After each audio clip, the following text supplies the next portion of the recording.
During the busiest morning rush of the year, Derek Halston shoved Ethan Calder into the glass display counter and coffee splashed down his worn work jacket.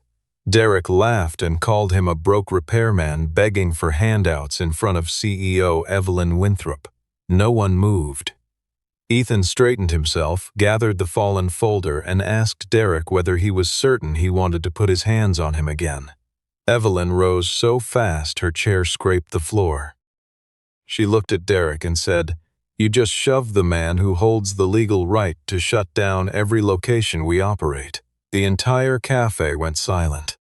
If stories like this one keep you watching until the very last word, subscribe now and stay for every turn this one still has left to make. Morning Foundry and Finch hosted the most important gathering in its 20-year history. The cafe was already alive before sunrise, its original copper espresso fixtures gleaming under warm overhead lights and the smell of single-origin medium roast moving through the space like something that remembered itself. The location sat on the corner of a narrow Chicago block where the building's brick face had never been repainted, where the front window still wore the etched script Rachel Calder had chosen in the weeks before the grand opening, and where the floors were the same wide plank hardwood Ethan had sanded himself on a borrowed machine one October weekend 2 decades earlier. Nobody had rescheduled the signing ceremony for the $750 million hospitality acquisition that afternoon, because of weather, staffing shortages, or nerves, and the 12 current members of the Winthrop Coffee and Hospitality Board expected every detail of the flagship to project the kind of effortless excellence that justified 9 zeros on a term sheet.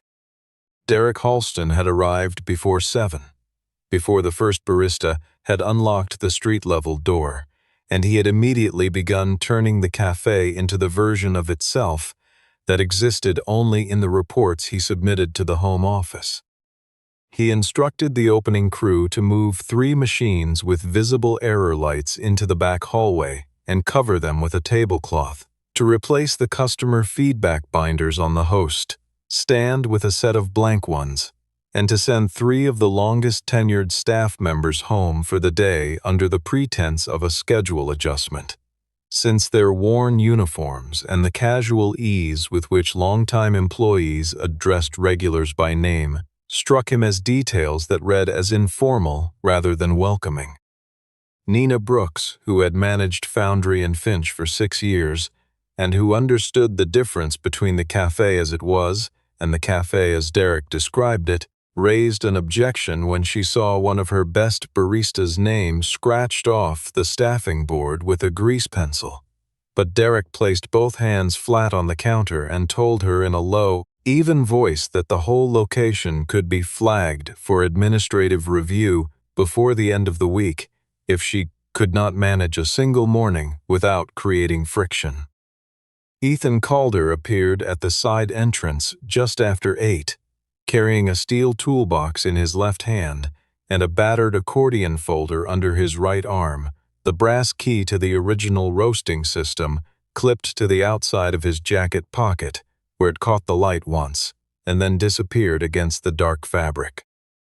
He had not announced himself to the front security position because Evelyn Winthrop had invited him directly, and the arrangement had been made through her personal assistant rather than through Derek's office calendar. But when Ethan reached the lobby threshold, the guard on station did not find his name on the approved visitor manifest because Derek had removed it 2 days earlier after he discovered the meeting existed. Derek noticed Ethan standing near the entrance, took one long look at the aged jacket, the toolbox, the folder that was clearly older than several members of his regional team, and concluded without further inquiry that the man in front of him had wandered in, hoping to pick up a service call that had already been assigned to someone else. He crossed the room with the brisk confidence of someone who had never once been wrong about a first impression, stopped 3 feet away, and said the cafe was not taking walk-in contractors today. Ethan said he was not a walk-in contractor. He was there to inspect the roasting room and to see Evelyn Winthrop. Derek tilted his head, let the pause stretch just long enough to feel deliberate, and asked him what possible reason a man in a work jacket with tools would have to address the CEO of a $750 million enterprise by her first name. Ethan looked at him without hurry and said, "Because she's been waiting for my signature."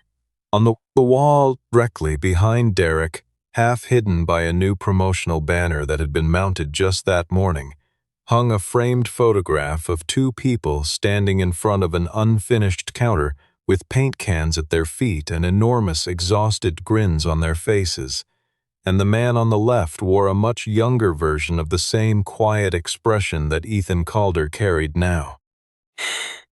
Evelyn arrived through the main entrance, 11 minutes later, with Lucas Benton at her left shoulder, a senior investor named Grant Colby at her right, and a second investor named Patricia Morse walking a half step behind, and Derek transformed himself so completely in the seconds between spotting the group and stepping forward that anyone watching might have thought he was a different person than the one who had just told a man he had no business asking for the CEO. He shook hands, gestured wide across the cafe with proprietary pride, described the renovation timeline he had personally overseen, the customer satisfaction ranking he had brought the region to, and the proprietary roasting process that he referred to, with practiced casualness, as the brand's most significant competitive advantage. Ethan had not moved from his position near the service counter, and he did not try to interrupt the welcome sequence, because he had arrived with the intention of watching first, and what he was seeing in the way the remaining staff moved around Derek's orbit, deferential and slightly angled away the way people position themselves near something that might shift without warning, told him more than any operational report could have.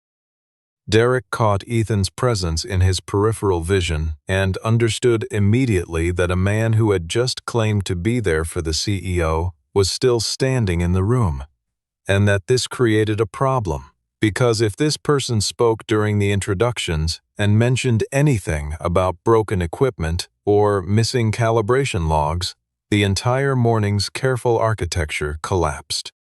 He pivoted toward Ethan with his chest open, and his voice carrying, loud enough for the investors and the nearest cluster of staff to hear, and asked whether Ethan was there looking for employment because he wanted to be upfront that the brand had minimum standards regarding professional presentation, prior hospitality experience, and an understanding of what an upscale operation required from the people representing it. Ethan said he was not there to apply for anything. Derek asked why he kept looking in the direction of the CEO, and the way he phrased the question let it carry a suggestion that clung to it like smoke, the implication that a man with worn-down work boots and no title was angling for the sympathy of a wealthy woman, rather than conducting any legitimate business. Two of the junior directors near the bar area made small sounds that were not quite laughter but wanted to be, and the three baristas, visible at their stations, stared at the espresso handles they were wiping down with a concentrated attention that had nothing to do with the machines. Evelyn was still deep in her exchange with Grant Colby and had not processed the exchange fully, but she caught the tail end of it as Derek reached out and snatched the accordion folder from under Ethan's arm in the same motion someone might use to take a prop away from a child at the wrong moment of a performance. The contents came loose, and invoices, maintenance logs, a folded legal document, and a small photograph of a woman laughing behind a cafe counter scattered across the hardwood floor. Ethan stood still and told Derek to pick them up. Derek stepped forward, placed the toe of his dress shoe against the edge of the photograph, and said, with the kind of slowness that meant every word was chosen, "A man who can't protect his own work shouldn't expect anyone else to respect his history." Nina had crouched to gather the loose pages before she fully registered the name printed in the upper corner of the legal document, and when she did, She stayed very still for a moment, and the name she had just read was Calder. Derek believed the quiet warning Ethan had offered in those last seconds, before everything changed, was a provocation designed to embarrass him in front of the CEO, because that was the framework through which he understood all challenges to his authority. Someone was always performing, always positioning, and the correct response was to perform harder and position faster. He stepped close to Ethan, placed one hand firmly on his shoulder, and in a voice meant to project managerial resolution rather than anger, told him to apologize to the room for causing a disruption and then locate the service entrance on his own. Ethan did not raise his voice, did not step back, and did not accelerate, and the absence of reaction seemed to compound Derek's certainty that he was dealing with someone who needed to be physically redirected, because stillness without deference read to him as defiance. He pushed, not with his full weight, not with rage, but with the flat dismissiveness of someone removing an obstacle, and Ethan's shoulder met the glass display case hard enough to rattle the cups on the shelf behind it, and a full ceramic mug of coffee that had been resting on the counter edge tipped and emptied itself across the left side of Ethan's jacket and pooled at the base of the dropped toolbox. The room stopped. Not the gradual quiet of a crowd noticing something worth watching, but the instantaneous stop of people who understood without deliberation that something irrevocable had just happened. Derek glanced at the watching faces and said Ethan should count himself fortunate the security team hadn't escorted him out 30 minutes earlier. Evelyn Winthrop had already crossed half the length of the cafe. She reached the display counter, bent down without breaking her stride, and picked up the brass key that had fallen from Ethan's jacket pocket, and she held it for a moment in her closed hand, and then looked at Derek with the expression of someone cataloging an error in real time. She asked him whether he understood who he had just put his hands on. Derek said the man was an unauthorized repair contractor who had been disrupting the operation since his arrival, and who had refused repeated requests to leave. Evelyn looked at him and said, very clearly, "You just shoved the man who holds the patent that runs every roasting system in every location we operate." The investor standing 3 feet to her left stopped writing mid-sentence. Evelyn did not stop. She said Ethan Calder was also the co-founder of Foundry and Finch, the legal owner of the building they were all currently standing inside, a founding shareholder in Winthrop Coffee and Hospitality who had never diluted his position, the only individual whose signature was required to extend the licensing agreement before the acquisition closed, and the one person in the state of Illinois with the contractual standing to trigger a full operational audit that would freeze every transaction on the table until it was resolved. Derek's face lost its arrangement. He pulled it back together in under 4 seconds and said it was clearly a misunderstanding that they could resolve privately. Ethan had not been looking at Derek during Evelyn's list. He was looking at the staff, at Nina standing with the recovered pages still in her hands, at the barista nearest the machine whose apron was twisted at the waist from how long he had been holding himself carefully still, and at the woman at the register who had not looked up once but whose breathing was visibly controlled. He said aloud, to no specific person, "Why didn't anyone step in?" The silence that followed was heavier than the first one, and Nina finally said, without raising her eyes, "Because he made everyone believe that speaking up meant losing the job." Derek's change of posture was immediate and architectural, the way a man who has spent years building advantages shifts from offense to demolition when the ground moves, because he understood in the seconds after Evelyn's statement that he could not unsay what had already been said in front of 2 institutional investors and the entire floor staff, but he could still reframe what it meant. He stopped describing Ethan as a trespasser and pivoted to characterizing him as an opportunist, a founding stakeholder who had spent the better part of 2 decades absent from the operation, who had accepted compensation and retired to private life, while the Winthrop family and its executive team had done the actual work of turning a single-corner cafe into a 240-location enterprise spanning 3 time zones. He addressed Grant Colby and Patricia Morse directly, speaking at the tempo of a prepared briefing, explaining that in acquisitions of this scale, it was not unusual for legacy contract holders to surface at strategic moments and leverage dormant rights to extract additional financial concessions, and that the founding documents contained language giving Ethan limited audit privileges that had never been intended as an operational veto, but could be misread that way by someone motivated to delay.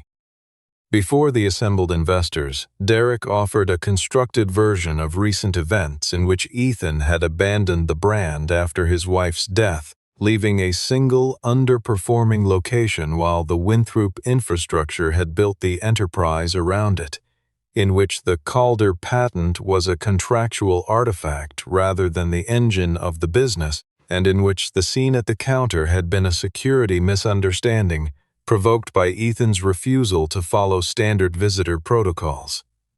Ethan did not respond emotionally to any part of it. He asked Derek to produce the complete unedited footage from the cafe's interior cameras, covering the period from 7 in the morning to the present moment.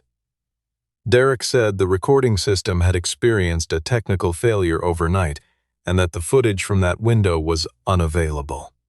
The coincidence settled in the room with a particular weight, and Evelyn caught it, and Lucas caught it, and the investor Patricia Morse wrote something in the margin of her notepad and then capped her pen. Evelyn asked Lucas to lock all digital operational data from the location immediately and to remove Derek's administrative access to the building systems pending review. Derek turned to her and said in a quieter voice that allowing the word of a man in a work jacket to pod a transaction of this magnitude would invite questions about her leadership that would be difficult to answer once the story reached the board.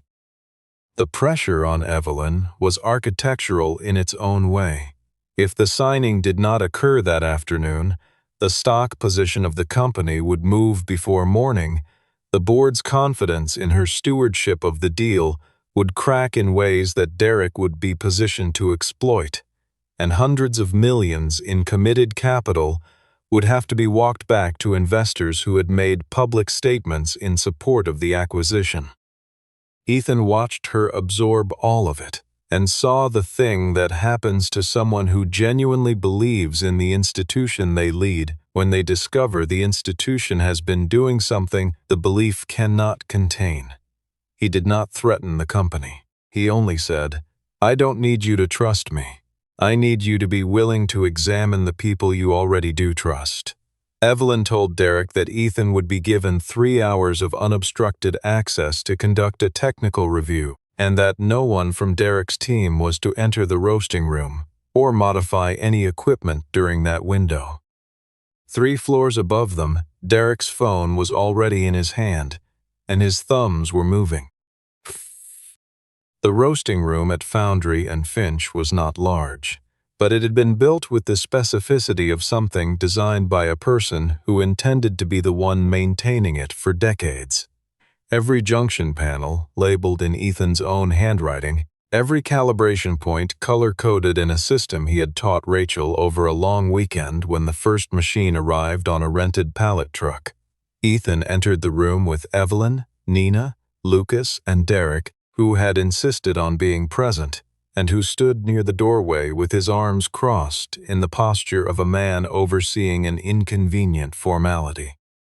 Derek remarked to no one in particular that the technology had evolved significantly since the era when the cafe had been a single-location operation, and that contemporary roasting engineers used monitoring platforms that bore very little resemblance to whatever analog methods Ethan might have been accustomed to. Ethan opened the primary control housing, inserted the brass key into the diagnostic port that existed on every original Calder pulse unit, and had never been publicized in any manual or technical document, and accessed the audit mode that he had designed precisely because he had always understood that the most important data in any system was the data that no one thought to falsify. The display resolved into two parallel data columns, and the divergence between them was not subtle. The first column contained the formatted operational reports that had been transmitted to the corporate technical office on a monthly schedule.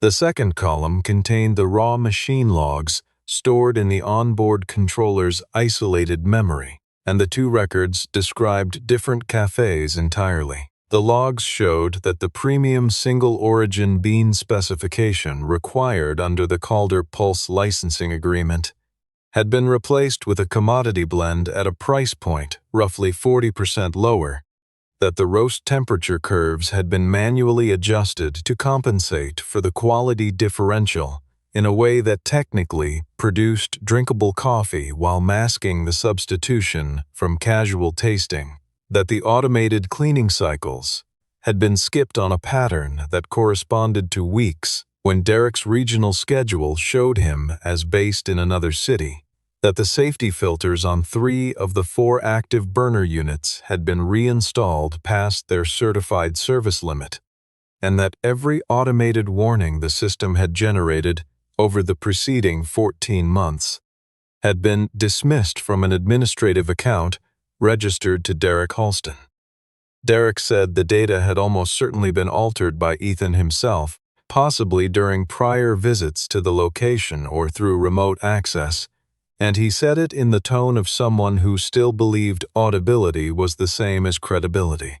Ethan asked Lucas to check the creation timestamps on each log entry and to cross-reference them against the digital sign-in records from the building's visitor system.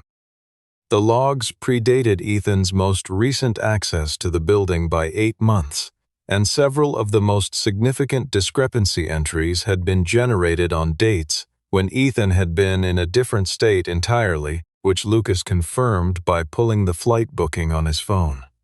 Nina reached into her jacket pocket and produced a small accordion folder of her own containing paper invoices for parts and consumables that she had been collecting for 11 months and storing in a zip pouch at the bottom of her apartment's filing cabinet.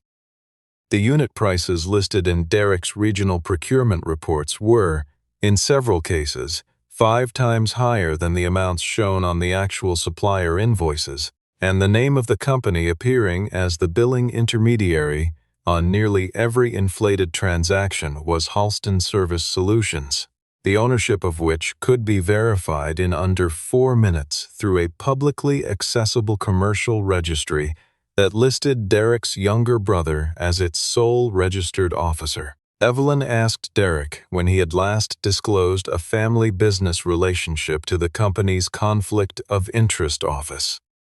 Derek said that Ethan and Nina had clearly coordinated this in advance, and that the presentation had the structure of a deliberate attempt to damage him professionally on the highest visibility day of the fiscal year. Ethan opened the final directory in the audit log, and there, time-stamped for 11:58 that evening, was a scheduled command string that would have pushed the number 4 burner unit past its thermal threshold in a way the machine's internal failsafe had been partially disabled to permit, and the window in which it was set to trigger corresponded exactly to the time of the evening's signing ceremony. The roasting room went quiet in a different way than the cafe floor had, because the people in it understood systems, and understanding systems meant understanding what it looked like when one had been aimed at something rather than simply failing. Evelyn stood with her back to the control panel and asked Ethan the question she had been holding since the moment she had retrieved his brass key from the floor. She asked why a man who held a patent generating royalties across 240 locations had spent the last several years accepting serviced calls for broken refrigeration units in borrowed commercial vans. Ethan took a moment before answering, not because he was uncertain, but because the full answer contained a person he did not offer casually to rooms full of people who had not earned it. He and Rachel had opened Foundry and Finch with the combined savings from 3 years of dual incomes, a short-term loan from Rachel's mother, and a decommissioned industrial roaster that Ethan had rebuilt from component level over 4 months in a rented garage. Rachel had designed the menu, built the service philosophy from first principles, and spent her first operating year learning the names of every regular customer within 2 weeks of their first visit, and Ethan had engineered the roasting process until it did something that no production-scale system had managed before. It produced a cup of coffee that tasted the same on the 100th batch as it had on the first. When Evelyn's father had approached them about a licensing arrangement and regional expansion, Ethan had agreed on 5 conditions that he had written out by hand and insisted be incorporated into the founding contract verbatim. That every employee across the expanded brand be paid a living wage without exception. That quality standards not be adjusted to serve margin targets. That the original Foundry and Finch location remain operational in perpetuity regardless of its individual profitability. That the Calder Pulse system never be deployed outside its safety specifications, and that the founders retain the right to intervene if any of those conditions were being systematically violated. 18 months after the first licensing agreement was signed, Rachel was diagnosed with a condition that moved faster than the specialists had predicted, and by the time Sadie was 9 years old, Ethan was the only parent she had. He had not abandoned the brand. He had made a choice about which thing he was unwilling to fail at, and once Sadie was old enough to understand the choice, she had told him she was glad he had made it. He kept his shares and his patent rights and his audit privileges, but he had stepped away from anything that required him to be somewhere other than home at a predictable hour. And the service repair work was not a cover story or an act of self-effacement. It was the work that kept him closest to the physical reality of what the machines he had designed actually did in the hands of people who had not built them.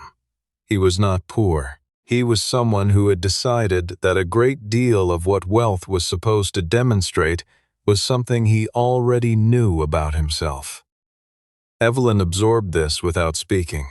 She had grown up inside the Winthrop name, which meant she had grown up inside the story the name told about itself, and she was now sitting with the knowledge that the actual origin of the things she ran was a photograph on a wall that her own vice president had covered with a banner advertising a seasonal beverage. She said that the hardest part was not knowing what Derek had been doing. She said the hardest part was knowing that every person in her flagship location had known something was wrong for months and had understood that telling the truth was a faster route to unemployment than staying quiet. Lucas's phone lit up on the edge of the counter, and he looked at it and told them that Derek had just submitted a formal complaint to the board's legal channel, accusing Ethan of deliberately triggering a false equipment alert to create grounds for a license suspension and demand a 9-figure settlement.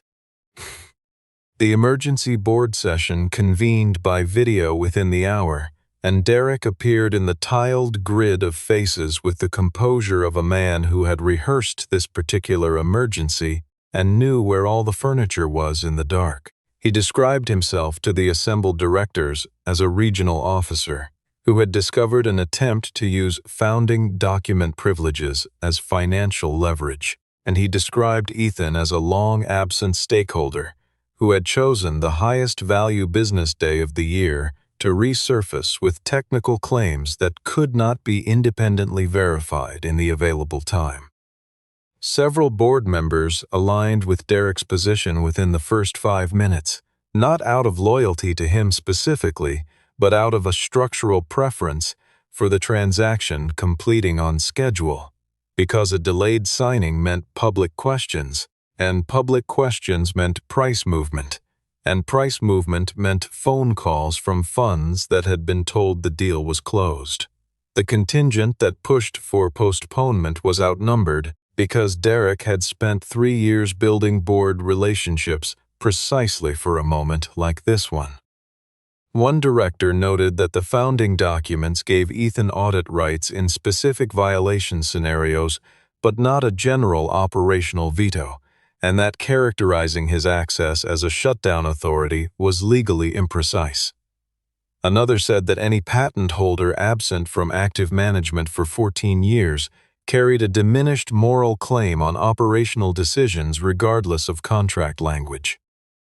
Derek then submitted to the board a diagnostic summary prepared by his own technical team, which he had apparently commissioned sometime in the previous 2 hours, showing that the anomalous equipment command Ethan had identified in the audit logs had been initiated using a founder-level access credential associated with Ethan's original system registration. Ethan studied the document on Lucas's screen and identified within 40 seconds what it actually was. Someone had taken the access credential from the backup controller unit stored in Derek's regional office and used it to generate a log entry that would, if accepted at face value, reattribute the dangerous command to Ethan's own account. The board was now asking Evelyn to suspend Ethan's audit rights pending a third-party review, to sign the transaction documents on the original timeline, to restore Derek's system access, and to transfer custody of the roasting equipment to a technical team operating under Derek's oversight. Evelyn refused the last item immediately and without discussion. The rest she could not yet refuse with the evidence as it currently stood, because the board was not wrong that a timestamp alone, without proof of the credential duplication, left the attribution question genuinely open. Nina said quietly that Derek had a practice of requesting that the main server room be left running through Friday nights with remote access enabled, something he had asked her to facilitate on at least 7 occasions, always with a reason that sounded administrative, and always scheduled for times when no technical staff were in the building. Ethan looked at the architecture of it. The backup controller in Derek's regional office, the Friday night remote sessions, the delegated administrative account that carried just enough privilege to copy a credential string without leaving a standard audit trail. He said he needed the board to keep Derek in the room for 4 more hours. He said he was going to give Derek the thing he most wanted to delete, and then he was going to wait and see whether Derek was patient enough not to reach for it. Evelyn walked back into the cafe's main floor and announced to the assembled investors, staff, and board members still present on video that the signing ceremony would proceed on the original schedule and that the technical review had been resolved to everyone's satisfaction. She said this in the same voice she used to present quarterly results, grounded, specific, and completely without hesitation. Derek's posture unlocked in a way that was visible from across the room, his shoulders dropping a half-inch, his jaw releasing a tension he had been holding since the moment Evelyn had named Ethan's credentials out loud. Evelyn told Ethan that she needed him to step away from the roasting room until the board had completed its review and the sentence was delivered with just enough formality that it could only be read as a capitulation by someone who did not know what had been agreed in the stairwell 14 minutes earlier. Ethan left through the front entrance, and the expression Nina watched him carry out. The door was one she had never seen on a person who intended to stay gone. Derek collected himself and addressed the remaining floor staff with a warmth that had not been present that morning, saying that today was a demonstration of exactly why strong operational leadership mattered in moments of stress, and that even the CEO had recognized that the company's future could not be held hostage by the grievances of someone who had chosen personal convenience over institutional commitment. He then pulled Nina aside and gave her a list. The list contained the physical timesheet binders for the past 3 years, the parts procurement invoices in the back office filing cabinet, the maintenance contract copies stored in the manager's binder, the operational data files on the legacy standalone drive that was not connected to the corporate network, and a small secondary camera unit mounted above the fire exit that had been installed by Ethan in the original construction and had never been integrated into the system Derek managed. He told her to have all of it cleared from the location before 7 o'clock. Nina said she understood, and she began collecting the materials, and she carried 2/3 of them directly to Lucas Benton's car in the parking structure 1 block east. Ethan had not gone home. He had gone to the sub-level mechanical room, accessible through a utility corridor in the building's foundation that was keyed to the same brass fitting as the roasting room's diagnostic port, because the building was his, and buildings contain rooms that only their owners know completely. He was not listening to anything private. He was monitoring the system logs from the original network node that the building ran on independently of the corporate infrastructure, which was within the scope of his ownership rights in a way that required no interpretation. Derek, believing the location was secure, called his brother from the cafe manager's office using the business telephone line, which automatically logged and archived all outbound calls per a regulatory compliance policy that Derek had approved but apparently never read. And in the course of that conversation, he told his brother to have the acquisition documents for the building prepared and ready to execute the moment. Ethan's founding status was formally challenged because the property had been systematically undervalued for 2 years, and the gap between current assessed value and actual market rate was the real reason any of this had been worth the effort. He said, in the same call, that the profitability problem at the location was not an accident. He said a cafe that lost money was a cafe that could be purchased for what the land was worth. Lucas received the call transcript automatically through the archived business communications platform. The bait file Ethan had created was named Founder Authorization, and he placed it in a directory that Derek's technical team would see as a repository of the original licensing documents, and he made it visible from the access credential that had been used to generate the false log entry. The Founder Authorization file appeared in Derek's monitoring feed at 4:47 in the afternoon, and he stared at it for 90 seconds before he made the decision that people who believe they are the only clever person in a room always eventually make.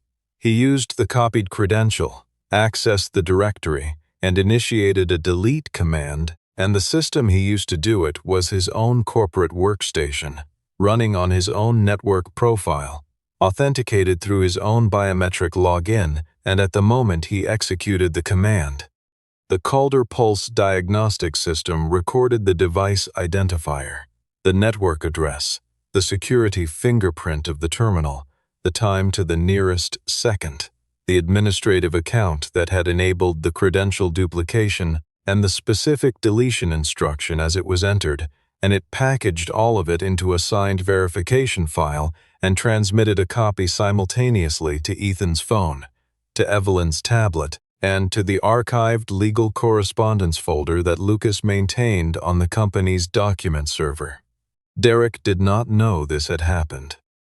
He straightened his jacket, reviewed his remarks for the signing ceremony, and walked into the main cafe floor with the expression of a man who had managed a complicated day and arrived at the outcome he had always been working toward. Evelyn had asked the full floor staff to remain present for the signing, and Derek read this as staging, as her desire to have witnesses who were emotionally invested in the company's success, arranged in the background of what would become a widely circulated photograph. Ethan came through the front entrance wearing the same coffee-stained jacket he had been wearing that morning, and he did not move quickly, and he did not look around the room before he looked at Derek. Derek demanded to know who had authorized his return. Ethan reached into his jacket pocket, produced the brass key, and placed it on the table beside the signing documents. He said, "The person who owns the room." Derek told him his audit rights had been suspended by board vote, and that his presence at the ceremony was a violation of the board's directive. Lucas set a bound copy of the original founding agreement on the table next to the brass key and said that the board's suspension authority under the founding document was conditional on the absence of active fraud evidence, and that the evidence currently documented met the contractual threshold required to keep Ethan's rights fully intact. Ethan asked Derek to explain to the people in the room why an access credential registered to Ethan's founding account had been used from Derek's corporate workstation at 4:47 that afternoon to delete a file from a directory that Derek was not supposed to have access to. Derek said the entire technical framework had clearly been constructed and seeded in advance to discredit him. Ethan agreed with him. Yes, and you were the only person who walked into it on your own. The lights went out. Not gradually, not with a flicker, but all at once, the way a building goes dark when someone cuts power at the source rather than cycling a circuit, and the cafe became the color of the last available light, which was the amber coming in through the west-facing window in the last hour before Chicago's summer evening arrived. Derek had moved toward the back corridor. In the same second, the room went black, and he was reaching for the portable storage drive in his jacket pocket when the original Foundry and Finch electrical system, designed by Ethan as a completely independent backup circuit drawing from a dedicated panel that shared no junction with the corporate-managed power grid, came online. The cafe's original incandescent pendant lights rose slowly to their full amber warmth. The central display screen rebooted from the offline server cache. The copper espresso fixtures caught the light the way they had on the day Rachel had stood behind them for the first time and told Ethan she thought they had actually done it. Derek stopped moving. The binders of evidence were already on the main table. Evelyn stood in front of the assembled investors, staff, and board members remaining on the video feed and walked through what the documents showed without editorializing and without apology. She described the bean substitution and the temperature adjustments. She described Halston Service Solutions and the inflated procurement invoices and the gap between what suppliers were paid and what Derek's reports claimed. She described the stolen wages from the timesheet alterations, the maintenance funds that had been billed but never spent, and the deliberate suppression of the cafe's profitability figures to create the conditions for a below-market property acquisition by a company registered in his brother's name. She described the thermal override command and the time window in which it had been scheduled to trigger. She described the recorded phone call and the deletion attempt from Derek's own terminal and what the forensic timestamps confirmed about the credential duplication. She described the push at the display counter and the camera that Derek had tried to have removed and the footage that had been preserved. Derek, when the last document had been displayed, turned to Nina and named her, and then turned to a junior technician named Landon Wheeler, who had been standing near the espresso bar with his arms at his sides throughout the entire proceeding. And he said that both of them had been working around him and feeding information to Ethan in a coordinated effort to remove him from a role he had built through years of genuine contribution. Ethan said, "That's how you've run this place. You always keep someone smaller standing close enough to carry the weight when it falls." Evelyn told Derek that his employment was terminated, effective immediately, and that his building access, system credentials, and corporate accounts were all revoked as of that moment. Lucas told him that the documented material would be provided to the relevant regulatory and investigative authorities and to the company's insurance carrier by close of business. The security team walked Derek out of Foundry and Finch through the same front door where he had stood that morning, deciding that Ethan Calder was the kind of person the world was built to move around. At the threshold, he stopped and said Ethan had only won because he had held onto a set of old paperwork. Ethan looked at him and said, "No. You lost because you believed the man in the old jacket didn't know his own worth." After Derek was gone, the board convened again, and the investors were still present, and several of the directors who had supported Derek's position an hour earlier were now very careful about where they looked when they spoke. And the dominant request from the remaining quorum was that Ethan sign the renewal documents immediately so the acquisition timeline could be salvaged before the markets opened. Ethan did not sign. He had not come back through the front door for the signature. He had come back to initiate the 72-hour audit window that the founding agreement gave him, and he did so by the book, formally, with Lucas as his legal witness, and the entire event logged in the document system.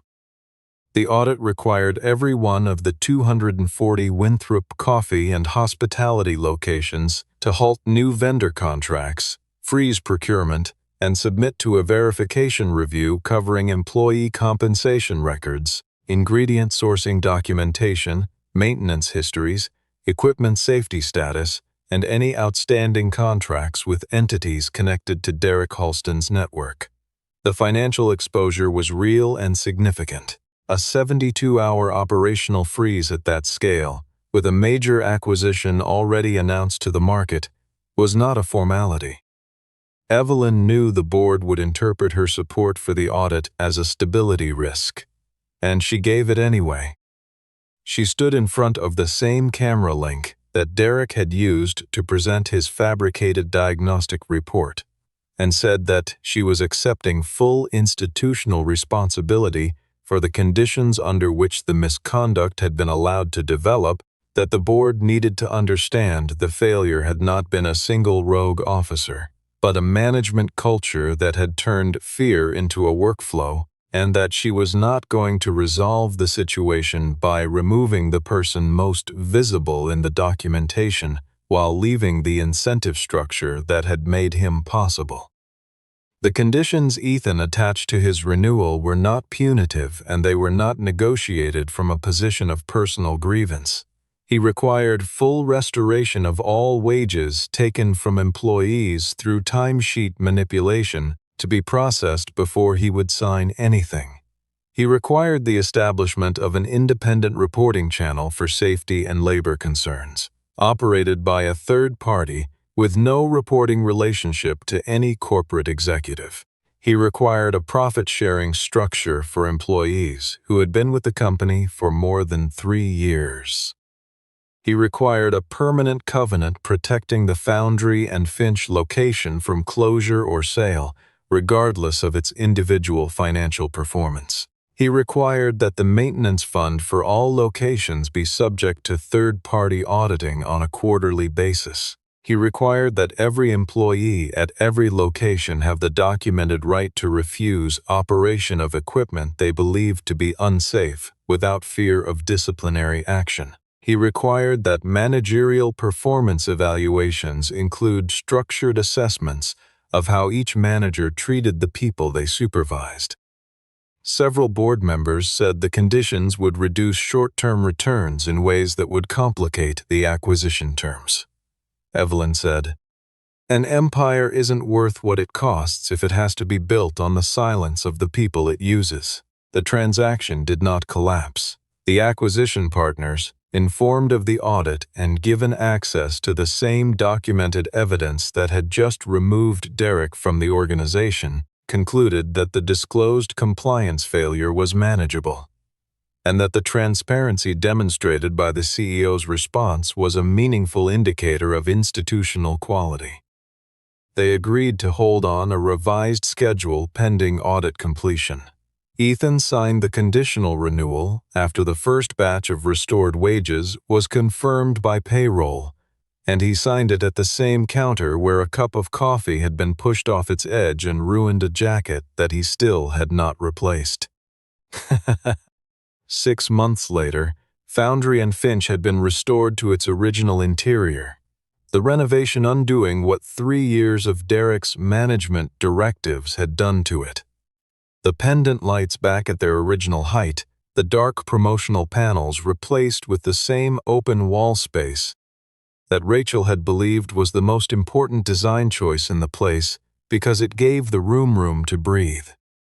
The framed photograph that had been half hidden behind the seasonal banner was now centered on the wall facing the entrance, and beneath it, on a small brass plate, was the line Rachel had written in the founding document, and that Ethan had insisted be embedded in every renewal agreement since, built so that everyone has a place to sit. Nina Brooks had been appointed Regional Operations Director for the Midwest, with a scope that covered 11 locations and a mandate that included a specific performance metric for how quickly staff concerns were formally acknowledged and acted on.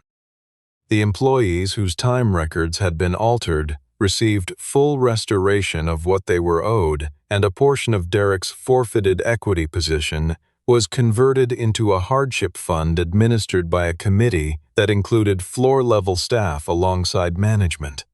Ethan did not take a corporate title. He did not move into an office.